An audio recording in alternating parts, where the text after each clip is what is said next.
Livro Quem tem ouvidos, ouça. Lições de Sardes em Apocalipse. Os antecedentes. Parte 1. Pedro Dong. Capítulo 3. Tema desta semana: a raiz da decadência da Igreja. A perda do primeiro amor.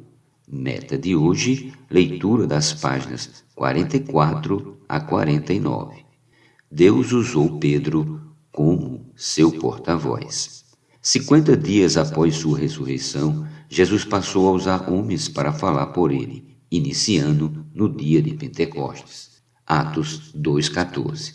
Naquele dia, a igreja foi gerada pela palavra e Deus continuou falando pelo Filho, mas usando o homem como seu canal. Desde então, a igreja o representa. Em Atos 2, o canal usado foi Pedro, que recebeu poder para profetizar em nome de Jesus. Atos 1:8. No capítulo 4 de Atos, vemos a intrepidez desse apóstolo ao falar a palavra profética.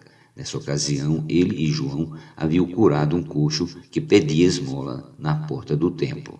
Atos capítulo 3, versículos do 1 ao 10. Perante o Sinédrio, após serem presos por curar em nome de Jesus e anunciar as boas novas aos judeus, Pedro, cheio do Espírito Santo, disse: autoridades do povo e anciãos, visto que hoje somos interrogados a propósito do benefício feito ao homem enfermo e do modo por que foi curado, tomai conhecimento, vós todos e todo o povo de Israel, de que em nome de Jesus Cristo, o Nazareno, a quem vós crucificastes e a quem Deus ressuscitou dentre os mortos, sim, em seu nome é que este está curado perante vós.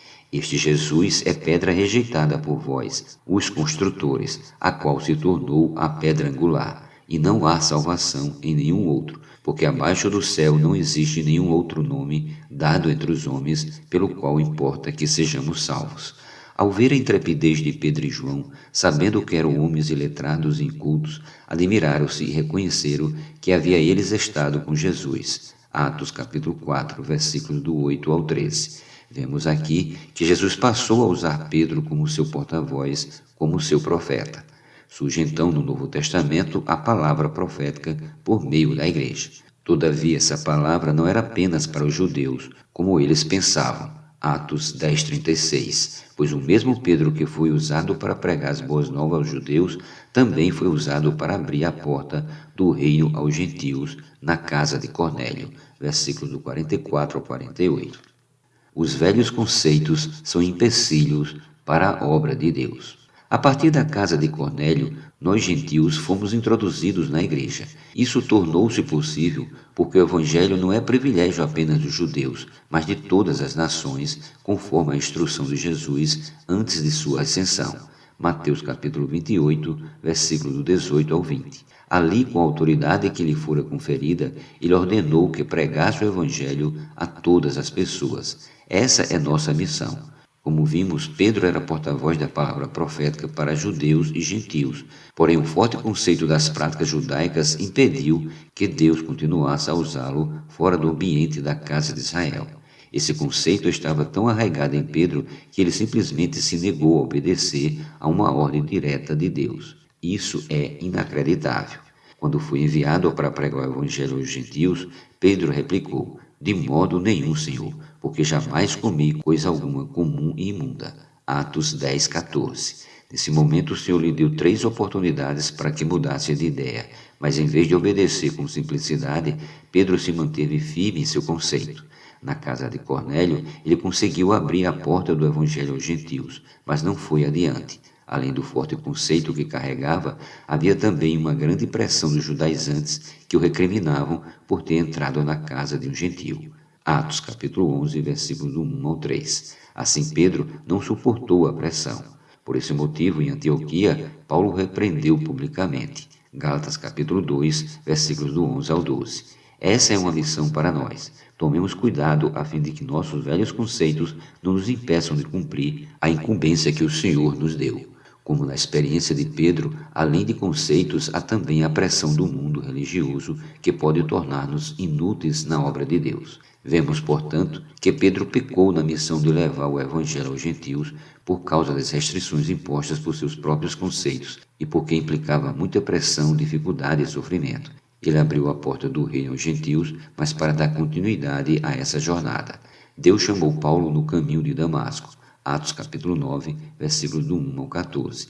Nessa viagem ele se converteu ao Senhor e posteriormente foi separado para ser o apóstolo dos gentios. Como o Senhor disse a Ananias, Paulo levou o evangelho aos judeus, aos gentios e aos reis em meio a provações e sofrimentos. Versículo 15. Após a morte de Estevão, teve início uma grande perseguição contra a igreja em Jerusalém. Atos 8:1. E os cristãos judeus se espalharam por todas as cidades, inclusive pelo mundo gentil. Dessa forma, o evangelho se espalhou rapidamente. Os judeus que foram para Fenícia, Chipre e Antioquia anunciavam o evangelho apenas aos judeus residentes ali. Porém, alguns pregaram para os gentios de Antioquia e para os gregos, e muitos creram no Senhor. Atos capítulo 11, versículos 19 ao 21. Barnabé foi enviado para cuidar desses irmãos e buscou Paulo em Tarso para auxiliá-lo nessa tarefa.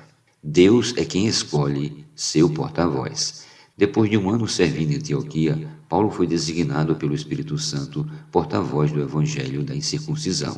Atos capítulo 13, versículos do 2 ao 3. Ele foi constituído ministro da dispensação da graça, conforme disse, do qual fui constituído ministro conforme o dom da graça de Deus, a mim confiada, segundo a força operante do seu poder. A mim, o menor de todos os santos, me foi dada essa graça de pregar aos gentios o evangelho das insondáveis riquezas de Cristo. Efésios capítulo 3, versículos do 7 ao 8. Paulo não se candidatou nem foi designado por homens. Ele se tornou apóstolo de Cristo Jesus por vontade de Deus. Isso prova que ninguém faz política na igreja para designar algum irmão como autoridade sobre os demais. Não é assim que funciona. Quem manda na igreja é a cabeça, isto é, a autoridade. É Cristo. Da mesma forma, hoje Deus escolhe o canal para revelar a palavra de Cristo e produzir fé no coração das pessoas, conforme lemos. Atendei por vós e por todo o rebanho, sobre o qual o Espírito Santo vos constituiu, bispos, para pastoreardes a igreja de Deus, a qual ele comprou com o seu próprio sangue. Atos 20 e 28. Nesse contexto, Paulo de Mileto havia chamado os presbíteros da igreja em Éfeso. Aqui fica claro que não foi Paulo que estabeleceu os presbíteros, e sim o Espírito Santo. Paulo foi apenas um canal. Não adianta o homem colocar alguém em um cargo que o Espírito não tenha confirmado. Isso não existe. Não se distribui funções na igreja sem a orientação do Espírito. Em Romanos, Paulo disse que a fé vem pela pregação e a pregação pela palavra de Cristo. Romanos 10:17. Veja que a palavra é de Cristo. Então Cristo falava por meio de Paulo. Semelhantemente, em nossos dias, ele ainda fala por intermédio de seus apóstolos e profetas. Por isso devemos acolher essa palavra, assim como os tessalonicenses acolheram a palavra que saía da boca de Paulo. 1 Tessalonicenses 2:13. Graças ao Senhor, muitas igrejas foram levantadas pelo ministério deste apóstolo. Por meio dele, o evangelho espalhou por toda a Europa. A palavra que Paulo pregava executava a obra de Deus. Infelizmente, ele enfrentou a concorrência dos judeus que buscavam seguidores, pregando o que o apóstolo chamou de outro evangelho. Gálatas 1:6. Isso distraiu as igrejas e fez com que surgissem lobos vorazes que não pouparam o rebanho. Atos 20 e 29. Vemos assim que Deus fala a palavra profética, uma palavra de direção para seu povo, mas Satanás usa a ambição do homem para atrair seguidores para si. Mesmo no tempo de Paulo, havia muitas distrações, motivo pelo qual ele preveniu as igrejas contra falsos ensinamentos antes de encerrar seu ministério.